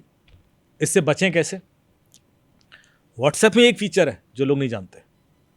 आप में से कितने लोगों के WhatsApp 2 फैक्टर ऑथेंटिकेटेड है? किया है? अच्छा, मैंने वहाँ बताया। देखिए आपके इंटरव्यू के बाद लोग WhatsApp 2 फैक्टर ऑथेंटिकेट कर रहे हैं। हम इंटरव्यू करते रहते हैं। एग्जैक्टली। हर बार कुछ आप नया भी कर लीजिए। तो आपके सेटिंग्स में जाएं WhatsApp की, वहाँ पर अकाउंट्स करके ऑप्शन आएगा, उसमें 2 स्टेप वेरिफिकेशन का ऑप्शन होगा। उसको क्लिक करेंगे तो 6 डिजिट का कोड मांगेगा आपसे। वो 6 डिजिट का कोड आपका डेट ऑफ बर्थ नहीं होना चाहिए। ओके, डेट ऑफ बर्थ होगा तो पता ही है उसको सामने वाले को। कुछ और हो जो आप याद रख सकें, उसके संग एक ईमेल आईडी भी मांगेगा, वो भी देते हैं ताकि आप कल के दिन पिन भूल जाएं तो वो ईमेल आईडी के थ्रू रिकवर कर लें। पर एज लॉन्ग एज वो पिन आपने सेट कर दिया है, अब कोई भी आपका व्हाट्सएप एक्सेस नहीं कर पाएगा। उसको ओटीपी भी मिल जाएगा तब भी नहीं कर पाएगा, क्योंकि उसको जब तक वो 6 डिजिट का पिन कोड नहीं डालेगा वो मैसेजेस तक नहीं पहुंच पाएगा। So you are safe. तो इसलिए सबको जो इस पॉडकास्ट को सुन रहे हैं, तुरंत, नॉर्मल फीचर है, ऐसा कोई चैलेंज नहीं है उसमें, और तुरंत इनेबल कर लें। कम से कम ये वाले क्राइम तो रुक जाएं, एग्जैक्टली। क्योंकि इसी वजह से बहुत लोग लुट रहे हैं। फिर दूसरा जो तरीका है ओटीपी चुराने का वो है call merging technique. Call merging में क्या है, जैसे आप मेरे बहुत अच्छे मित्र हैं, आपको एक कॉल आता है, अयाज भाई अमित जी ने आपका नंबर दिया है। ओके, तो अयाज भाई ट्रस्ट करेंगे ही, उनको लगेगा यार अमित ने नंबर दिया है तो क्रेडिबल बंदा होगा। अयाज भाई हम आपको एक इवेंट में बुलाना चाहते हैं और मीडिया का इवेंट है and we want need your presence और मीठी मीठी बातें। और अयाज भाई खुश हो गए, क्या ठीक है आप आ जाएंगे। फिर 20 सेकंड के बाद बोलेगा कि अयाज भाई Amit is also calling you, आप एक काम कीजिए कॉल मर्ज कर दीजिए तो हम तीनों आपस में बात कर लेते हैं। बिल्कुल बंदा कर ले, है ना, क्योंकि हमने उनको भी बुलाया हुआ है तो हम तीनों आपस में कोऑर्डिनेट कर लेंगे, आप लोग एक अच्छा सा एक फायर साइड चैट कर लेते हैं। तो अयाज भाई को लगेगा ठीक है, थोड़ी देर में एक नंबर से कॉल आ रहा होगा। अयाज भाई कहेंगे अरे ये अमित का नंबर नहीं है, नहीं ये उनका वीआईपी नंबर है, आप मर्ज कीजिए ना, आप मर्ज कीजिए, अभी बात कर लेते हैं। तो थोड़ा सा अर्जेंसी दिखाई, प्रेशर दिखाया, आपने मर्ज कर दिया। जैसे ही आप मर्ज करेंगे आपके अकाउंट से पैसे निकल जाएंगे, या आपका व्हाट्सएप हैक हो जाएगा, या आपका गूगल हैक हो जाएगा, या जीमेल, कुछ तो निकलेगा। क्यों? आपने कोई ओटीपी तो नहीं दिया, आपने कोई क्यूआर कोड स्कैन नहीं किया, आपने कोई लिंक क्लिक नहीं किया। क्या किया आपने? सर मर्ज किया मैं, आपने 2 इनकमिंग कॉल मर्ज कर दी। एग्जैक्टली। और अपने पैरों पर कुल्हाड़ी मार ली। कैसे सर? वही तरीका, आजकल जो दूसरा कॉल आया अमित दुबे के नाम से आपको, वो आपके ओटीपी का कॉल था। अरे वो ठीक है, वो उधर से कान इधर से नहीं, इधर से पकड़ लिया। हाँ, आपने मर्ज किया, आपने उसको ओटीपी सुनवा दिया, वो तो रेडी था सुनने को। जब तक आपको रियलाइज होगा, आपको तुरंत रियलाइज होगा कि अमित क्या नंबर बोल रहा है, तब तक तो हार्डली 3 सेकंड और खेल खत्म। वो जैसे नंबर बोलेगा वो तड़ से रेडी बैठा है अप्लाई करने को, गया आपका व्हाट्सएप या जो भी हैक करना चाह रहा हो। तो ये दूसरा तरीका है जो बहुत प्रेवलेंट चल रहा है। ऐसे वॉइस मेल के थ्रू निकल जाते हैं, जूम कॉल के थ्रू निकल जाते हैं, आपकी स्क्रीन शेयर करा ली किसी बहाने से, या कोई भी वेब मीटिंग प्लेटफॉर्म है। तो हर कहानी एक अलग तरीके से ओटीपी ले जा रही है। एक इंसिडेंट और सुनाओ। बिल्कुल सर, अभी तो हम काफी शोज कर रहे हैं आपके साथ। अभी हम ओटीपी पे ही हैं तो ओटीपी वाले बिल्कुल डिस्कस करते हैं। इसमें क्या हुआ कि एक गुड़गांव का कोई चीफ इंफॉर्मेशन सिक्योरिटी ऑफिसर है, उसका मुझे कॉल आया कि अमित जी मैं आपकी सारी कहानियाँ सुनता हूँ रेडियो की, और आपके सारे पॉडकास्ट भी सुने हैं और शोज़ भी देखता हूँ। अब तो डीडी पे भी शो आता है मेरा, दूरदर्शन पर संडे को। तो उसने पहले भरोसा दिलाया कि मैं बहुत टेक्निकल आदमी हूँ सर, और मेरे संग साइबर फ्रॉड हो गया। तो मैंने कहा अच्छा, हो सकता है, बिल्कुल हो सकता है, ऐसी क्या बात। तो बोला पर मुझे बड़ी शर्म आ रही थी किसी से बताते। बिल्कुल sir, chief information security company का चीज़ तो हूँ। एंड तो मैंने कहा फिर भी बताइए, मैं शायद हेल्प कर पाऊँ, दूसरों तक पहुँचा दूंगा। तो मुझे ये भी बड़ा अजीब लगा जो तरीका इसके संग हुआ। बोला आई वॉज इन मुंबई, और मेरा इवेंट हो गया था, और उसके बाद मुझे कुछ घूमने के लिए टैक्सी चाहिए थी।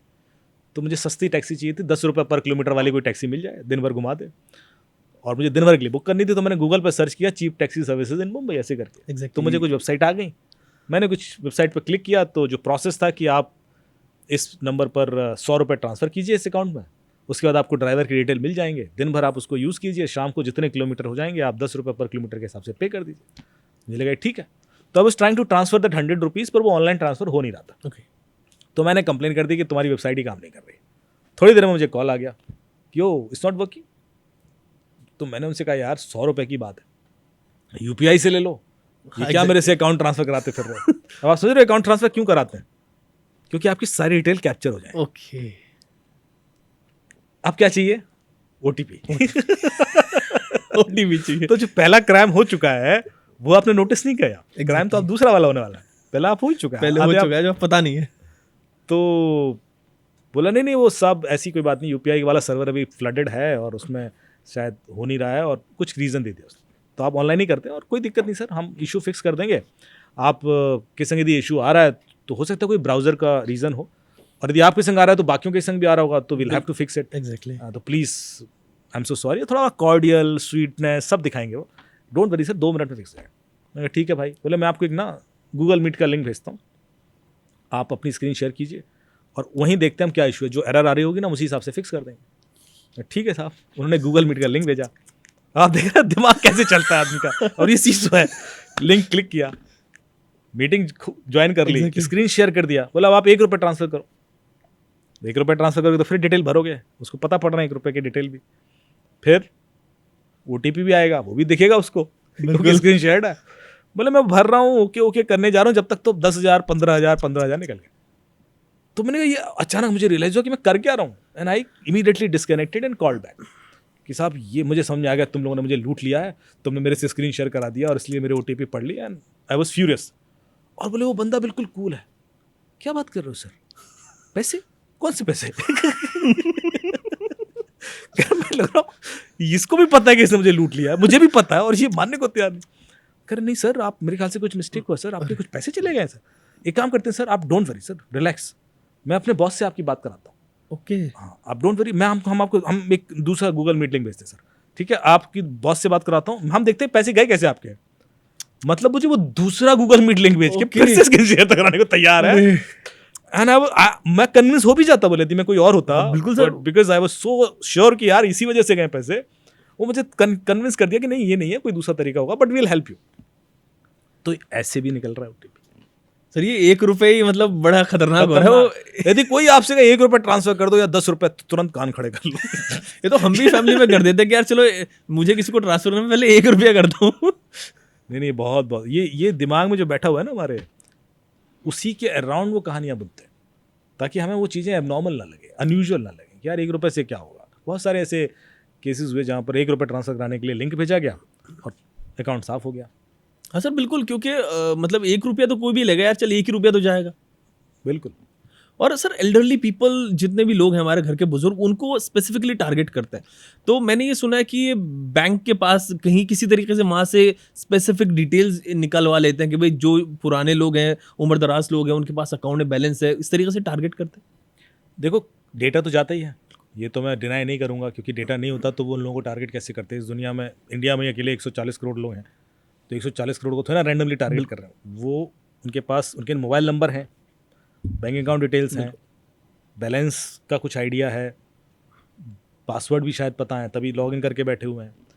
अब वो इंश्योरेंस कंपनी बन के फ्रॉड कर रहे हैं, वो बैंक के एम्प्लॉय बन के फ्रॉड कर रहे हैं, टेलीकॉम कंपनीज बन के फ्रॉड कर रहे हैं, ट्राई के नाम से फ्रॉड कर रहे हैं, डिजिटल अरेस्ट के केसेस हैं। एग्जैक्टली अब सर आजकल बड़े पुलिस के नाम से फ्रॉड हो रहा है। सुप्रीम कोर्ट की वेबसाइट से आपका अरेस्ट वारंट डाउनलोड करा दिया जाता है कि आप जाइए। अब लोगों को पता नहीं कि सुप्रीम कोर्ट की वेबसाइट कितने लोग खोलते हैं, बिल्कुल क्लोन्ड होगी, डोमेन अलग होगा। SCI India, supreme court of India की वेबसाइट sci.gov.in होगी शायद, लेकिन वो कुछ और होगी। SCI इंडिया सर government.go.in या .org कुछ करके होगी, and you see the website and you trust on that.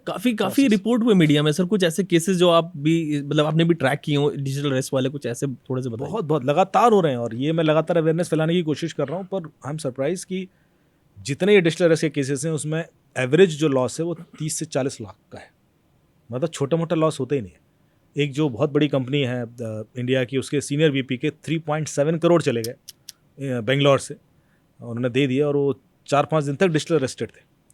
एक लॉयर है आई थिंक मुंबई या फरीदाबाद की, जिसने अपने कपड़े उतार दिए थे कैमरे पर, and she was digitally arrested. एक लड़की है, उसने अभी चंडीगढ़ की, उसने 15 लाख दिए। अभी नोएडा में 3-4 केसेस हो गए। तो डिजिटल अरेस्ट केस मेरी सोसाइटी में हुआ। अरे तो एक बंदा आया मेरे घर पे और घबराया हुआ सा, और रात में फ़ोन, पहले उसने किसी और नंबर से फ़ोन किया, फिर बोला मेरा नंबर नहीं है, आपसे मिलना है, रात में आ सकता हूँ? आ जाओ। 11 बजे रात में आके बैठ गया, बहुत घबराया हुआ। मैंने क्या हो गया? कहला यदि मेरा फ़ोन बंद है तो पुलिस मुझे पकड़ सकती है। तो मैंने कहा कि भाई, अरे कहते पुलिस मेरे पीछे पड़ी। मैंने कहा आपने ऐसा क्या कर दिया? बोले मैंने कुछ नहीं किया। मैंने कुछ नहीं किया तो पुलिस क्यों पीछे पड़ी है? बोले पता नहीं सर, मुझे सुप्रीम कोर्ट ने मेरे खिलाफ अरेस्ट वारंट निकाला हुआ है। मैंने कहा सुप्रीम कोर्ट क्यों अरेस्ट वारंट निकालेगा? मतलब पहले सिविल कोर्ट से शुरू होता है मामला, धीरे धीरे ऊपर जाएगा। यार ऐसा क्या कर दिया तुमने? कुछ इंटरनेशनल फ्रॉड कर दिया क्या? बोला नहीं सर मैं कुछ नहीं किया। मुझे कन्विंस कर रहा है। मैंने कहा वारंट दिखाओ, तो उसने वारंट दिखा दिया, कॉपी FIR कॉपी दिखाई। तो देख के मुझे लगा कुछ गड़बड़ है, क्योंकि ये सुप्रीम कोर्ट से ऐसे नहीं निकलते। अच्छा, मैंने भी आज तक सुप्रीम कोर्ट का वारंट नहीं देखा था। एग्जैक्टली तो मुझे झटका लगा, मैंने कहा यार ये ऐसे कैसे निकल रहा है, और अभी तक तो मीडिया में आ जाता है इतना बड़ा मामला होता है, सुप्रीम कोर्ट डायरेक्टली इंटरफेयर कर रहा है। तो फिर मैंने कहाँ से डाउनलोड कराया, ग्रिल करना शुरू किया। तो जब उसने पूरी कहानी सुनाई तो समझा ये तो बहुत टेढ़ा मैटर है। एंड ही जो उसने बताया बता रहा हूँ आपको। मैंने उससे कहा कि आप अपनी सारी इंसिडेंट मुझे लिख के दीजिए, स्टेप बाय स्टेप सब लिखा उसने। And then I submitted it to DCP cyber. मैंने कहा मैम ये हो रहा है। एंड उसको मैंने कन्विंस किया कि ये फ्रॉड है, और वो इतना डरा हुआ था कि वो कन्विंस नहीं हो रहा। फिर मैंने DCP साइबर से बात कराई, मैंने कहा अपना फ़ोन ऑन कर ले, घबरा मत। तुम सिर्फ डिजिटली अरेस्टेड थे। अब होता क्या है देखिए, इसको कॉल आया, इसको पहले एक IVR कॉल आया। ओके, ऑफिस में था, तो IVR कॉल पे नॉर्मली हमारे दिमाग में एक कॉन्शियसली हम उस पर ट्रस्ट कर लेते हैं कि यार ये फ्रॉड कैसे हो। बिल्कुल प्री रिकॉर्डेड वॉइस है कि आपका एक कुरियर आया हुआ है और आपके एक कंपनी का, प्रोमिनेंट कंपनी का नाम लेंगे, हमारे कस्टमर केयर एग्जेक्टिव से कनेक्ट होने के लिए 9 प्रेस कीजिए, press 9 to connect to our customer care executive. आपने 9 प्रेस कर दिया तो एक बंदे से कनेक्ट हो जाएंगे।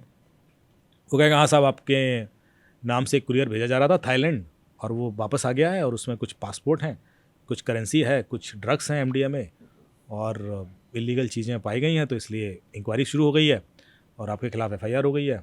तो मुंबई क्राइम ब्रांच इसको देख रही है, तो हम आपका कनेक्ट कर देते हैं मुंबई क्राइम ब्रांच से। अब आपका थोड़ा सा डर शुरू हुआ कि यार मुझे मेरे नाम से कुरियर कौन सा जाएगा यार, मैं तो भेजे नहीं।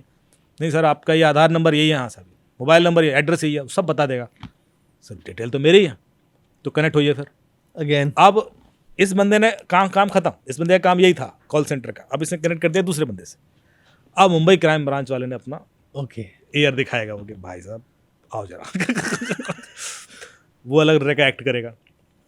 अब आपके दिमाग में ये भी रहता है कि यार इतने लोग फ्रॉड नहीं हो सकते। एग्जैक्टली, एक करेगा साइबर क्रिमिनल लोग एक फ्रॉड करके भागेगा, इतने सिस्टम में 3-4 लोग कैसे फ्रॉड हो सकते हैं। तो दूसरा बंदा कहेगा साहब हाँ साहब हम तो इंटरेस्ट, क्योंकि उसमें करेंसी है तो MEA भी इन्वॉल्व हो गया है, ड्रग है तो नार्कोटिक्स कंट्रोल डिपार्टमेंट भी इन्वॉल्व हो गया है, पासपोर्ट है तो पासपोर्ट ऑफिस भी इन्वॉल्व है, तो 4 इंक्वायरी शुरू हो गई आपके अगेंस्ट। अब आप ऐसे जाओगे। एग्जैक्टली सर, मतलब कोई भी बंदा उसके बाद वो बोलेगा कि ऐसा करो आ जाओ मुंबई आ जाओ।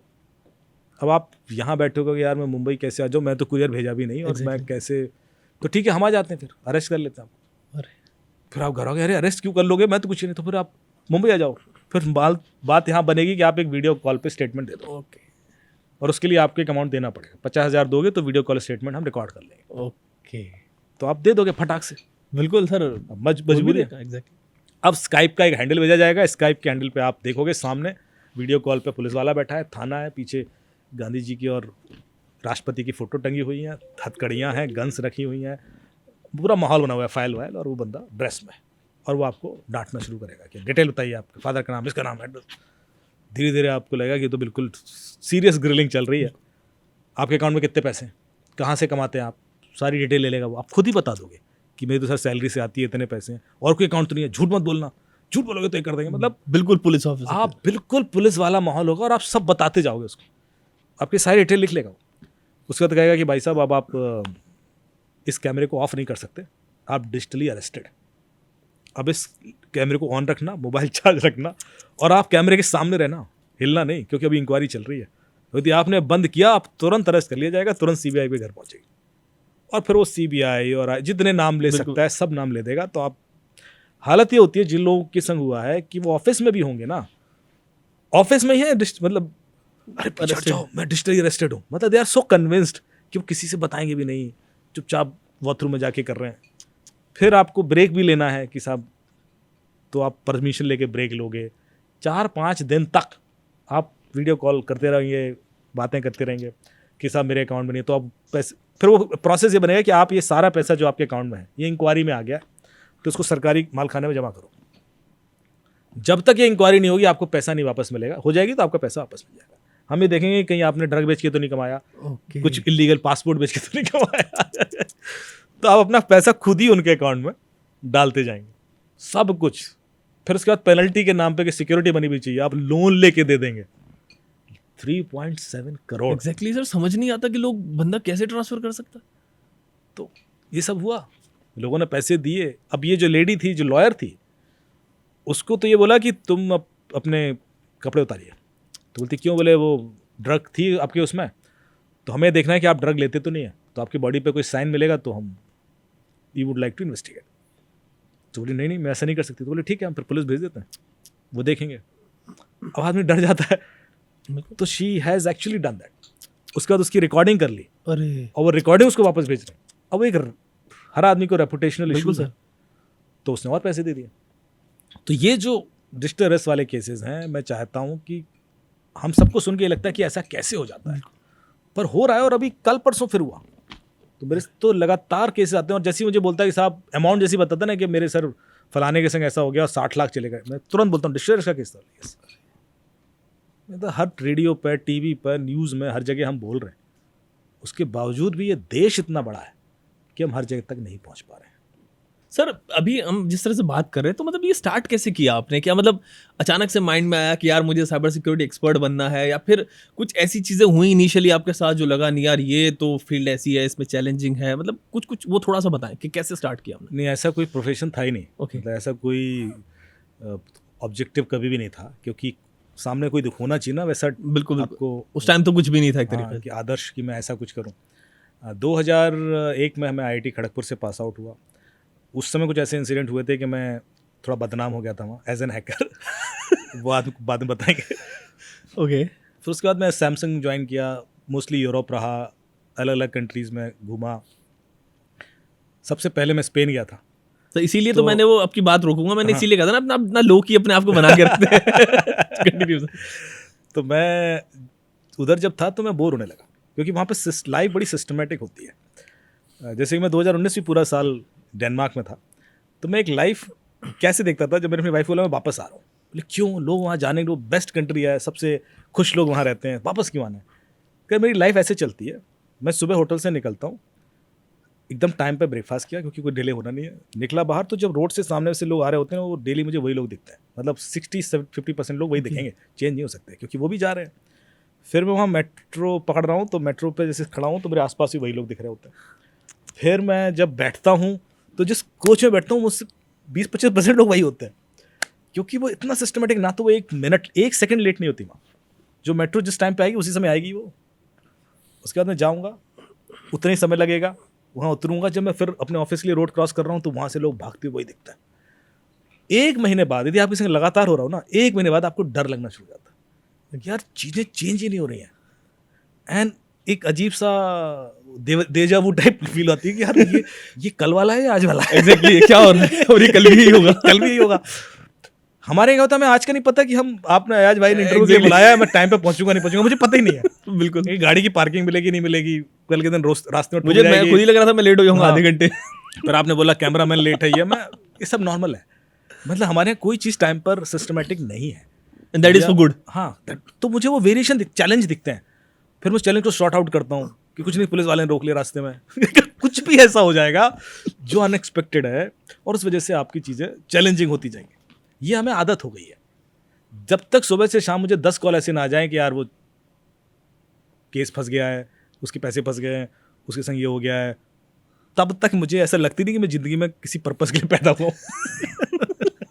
यदि मैं अपनी 9 से 6 की नौकरी करके निकल गया तो शायद मैं डिप्रेशन में आ जाऊँगा। तो वो वहाँ पर मैं 6 महीने के बाद ऐसे डिप्रेशन में आ गया था। मतलब मुझे लगा यार वहाँ कोई कॉल भी नहीं करता था मुझे। तो फ़ोन लगाया मैंने, मैं वापस आ रहा हूँ। जबकि मैं चीफ सिक्योरिटी ऑफिसर था, एक लार्जेस्ट टेलीकॉम कंपनी का चीफ सिक्योरिटी ऑफिसर। वहाँ सिक्योरिटी के भी थ्रेट नहीं थे। एक दिन मैं पुलिस के पास गया, मैंने कहा साहब आपके केसेस वेसेस होंगे, मैं इन्वेस्टिगेट कर लेता हूँ। तो बोलते कौन से? मैंने कहा सब साइबर का कोई केस। बोले यहाँ इतना नहीं होता है क्योंकि छोटी सी कंट्री है। बिल्कुल। टोटल 60 लाख लोग हैं। मेरे मित्र जो हैं प्रोफेसर त्रिवेणी सिंह जी, वो आजमगढ़ के SSP थे उस समय। तो मैंने उनको कॉल लगाया, मैंने कहा साहब मैं एक कंट्री में हूँ, 60 लाख लोग हैं यहाँ पर और कोई साइबर क्राइम नहीं होता। कहते 60 लाख आजमगढ़ में।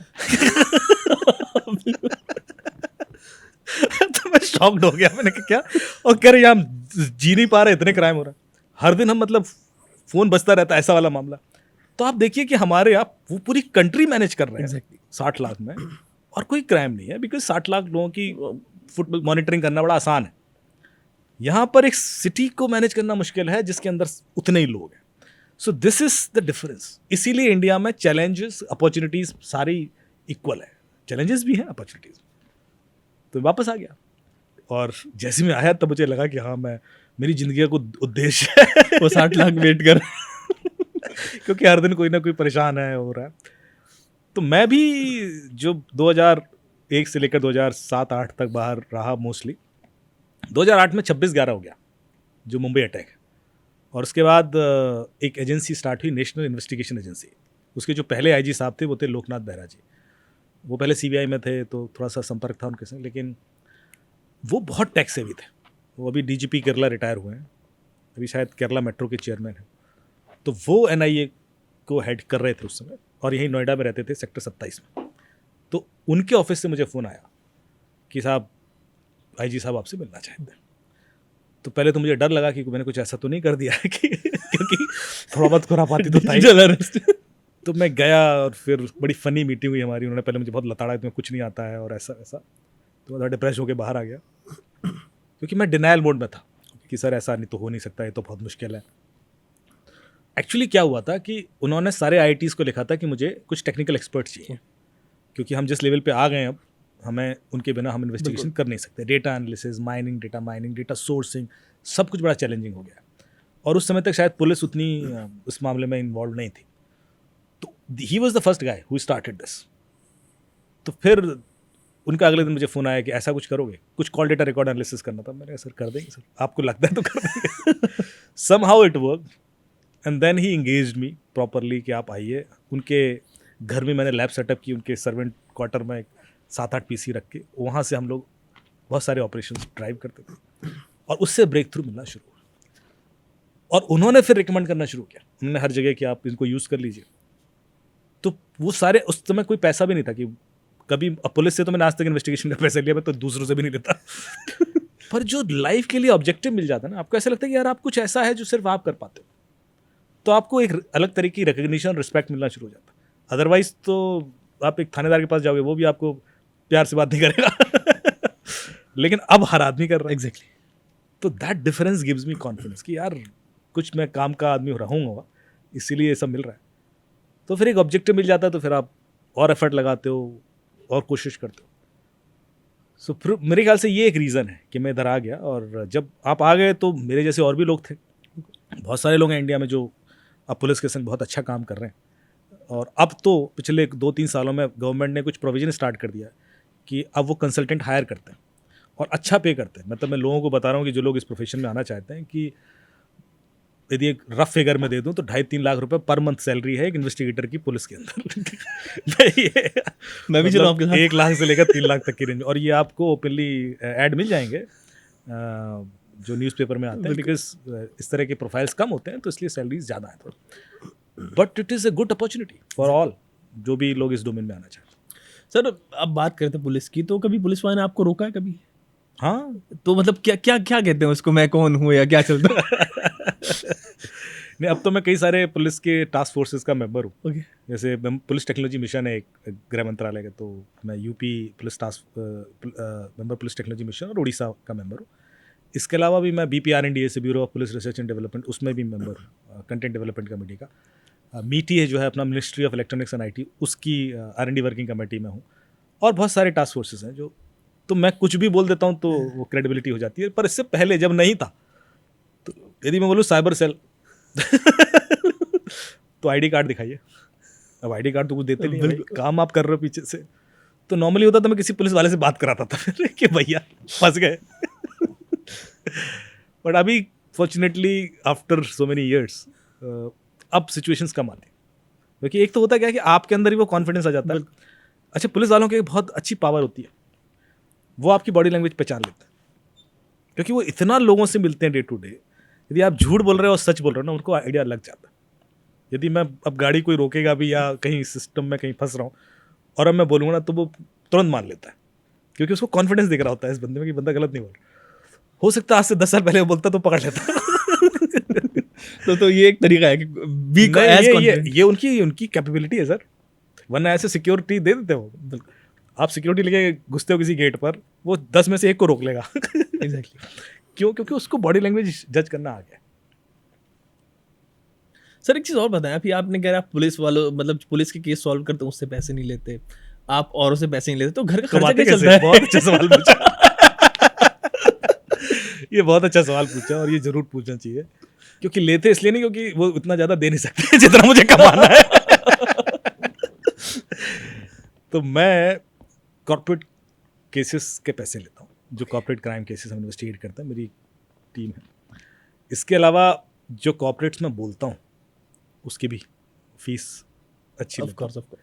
इसके अलावा जो वर्कशॉप्स होती हैं कॉर्पोरेट की, और कंटेंट डेवलपमेंट जैसे है, जैसे कि मैंने 8 किताबें लिखी हैं, अब उस पर वेब सीरीज़ फिल्म्स वगैरह बन रही हैं, उसकी रॉयल्टी, उसकी जो फीस है अच्छी खासी लेता हूँ, मतलब। Yeah, exactly. और फॉर्चुनेटली मैं सारे बड़े प्रोड्यूसर्स के संग काम कर रहा हूँ। जो स्ट्रगलिंग राइटर्स होते हैं, जब वो जाते हैं तो शायद वो कम फीस से शुरू करते हैं, फिर ज़्यादा जाते हैं, मुझे सीधे परसेंटेज प्रॉफिट मिलता है। तो मेरी जैसे कि नीरज पांडे जी ने वेब सीरीज़ बनाई हैक क्राइम्स ऑनलाइन, जो अमेजॉन प्राइम पर है, उसमें भी जो पैसा शायद मुझे दिया होगा वो और राइटर्स को नहीं दिया होगा।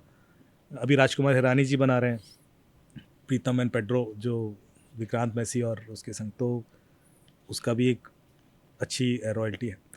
इसके अलावा एक फिल्म प्लान चल रहा है जो शायद जी प्रोड्यूस करेगा तो उसका भी चल रहा है। तो मुझे पैसा कमाने के दूसरे एवेन्यूज़ मिल गए, और वो पैसा जो होता है वो सिग्निफिकेंटली ज़्यादा होता है what police could give you. तो मेरे ख्याल से मेरे लिए अच्छा ये है कि मैं पुलिस से क्रेडिबिलिटी बिल्ड करूँ। Exactly. और जब आप पैसा नहीं लेते हो ना, तो फिर हर आदमी आपसे हेल्प ले लेता है, बिल्कुल। वरना आदमी के लिए हिच होता है कि यार ये तो बात करो या अप्रोच ही करो। नहीं कर सकते हम, Exactly. क्योंकि ये तो इनका तो कॉस्ट ज़्यादा। अभी लॉयर हैं हमारे यहाँ, कुछ लॉयर्स हैं बहुत अच्छे हैं, पर लोग कई बार ज़रूरत है उनकी, पर वो उन तक अप्रोच नहीं कर पाते क्योंकि उसकी फ़ीस ही इतनी ज़्यादा है। मुझे वो नहीं चाहिए था, कि मुझे ये था कि at least they should reach out to me, then it is my call कि मैं उसकी हेल्प कर पाऊँगा या नहीं। मोस्टली जो हमारी टीम है वो women and children related cases तुरंत पिक कर लेती है। यदि हमारे पास, जैसे मैं रेडियो शो ख़त्म करता हूँ तो 1300-1400 ईमेल आती हैं केसेस के लेके। फेसबुक पे भी बहुत लोग कनेक्ट करते हैं, ट्विटर पे भी करते हैं, तो उसमें जो केसेस महिलाओं से रिलेटेड हैं या बच्चों से रिलेटेड हैं वो तो हम तुरंत ले लेते हैं, क्योंकि वो सॉल्व भी हो जाते हैं। उस केस में यदि बंदा हमने ट्रेस कर दिया, पुलिस का एक कॉल जाएगा, बंदा वहीं गिव अप कर देता है। हेल्पलाइन जो है, वुमेन हेल्पलाइन जितनी है, जैसे 1090 है, आपको पता है कि यूपी पुलिस की जो ये 1090 हेल्पलाइन है, उसका जो रेजोल्यूशन रेट है वो 95 से ऊपर है, 95% से ऊपर। अरे 2019 या 18 की बात कर रहा हूँ, उस समय अंजू गुप्ता जी वहाँ एडीजी थी, और मैंने एक बार वहाँ जाके रिव्यू किया उनका, तो 99% था। And I was so happy. मैंने कहा यार लोगों को पता ही नहीं है। वो कहती देखिए हमारा तो काम बड़ा सिंपल है ना, सोशल मीडिया पे किसी का कॉल आया कि साहब मुझे थ्रेटन कर रहा है या डिफेम कर रहा है, हमने आईपी निकलवाया, ट्रेस किया, पुलिस का यहाँ से कॉल चला गया, तो बंदा वैसे ही गिव अप कर देता। हर केस की एफआईआर होने की जरूरत नहीं है। ये जो छोटे छोटे मुद्दे जिनसे उनकी ज़िंदगी बिल्कुल परेशान हो चुकी है, लड़की की, महिलाओं की, बच्चों की, पर पुलिस का यदि सही समय पर एक रिएक्शन भी मिल गया ना उसको, तो भी केस वर्कआउट हो जाता। तो मेरे ख्याल से ये बताना चाह रहा हूँ मैं लोगों को कि जितनी ये हेल्पलाइन है, प्लीज़ उनको यूज़ कीजिए, ट्रस्ट कीजिए, वो वर्क करती हैं और बहुत अच्छा काम कर रही हैं, और उनकी विजिबिलिटी उतनी ज़्यादा नहीं है। जो वहाँ पे काम भी कर रहे हैं लोग, ऑफिसर्स बहुत अच्छे हैं, शायद उनको हम इतना पॉपुलर नहीं करते हैं, लेकिन हम एक पॉडकास्ट में उनमें से किसी को बुलाएंगे। बिल्कुल बिल्कुल। और उनके केसेस भी बड़े इंटरेस्टिंग होंगे, क्योंकि वो पर्दे के पीछे रहने वाले लोग हैं, एग्जैक्टली, जो कभी नहीं आए। So amazing work. फाइन, आज इस पॉडकास्ट को इतना ही रखते हैं। बड़ी इंसाइटफुल कॉन्वर्सेशन रही है। नेक्स्ट एपिसोड में और इंटरेस्टिंग स्टोरीज जो अवेयरनेस क्रिएट करती हैं लोगों के बीच में, आपसे जानेंगे। एंड व्यूअर्स के भी अगर कोई क्वेश्चंस आएंगे तो कमेंट सेक्शन में जितने भी आएंगे तो उनको भी लेंगे। थैंक यू अयाज भाई, थैंक यू जी स्विच।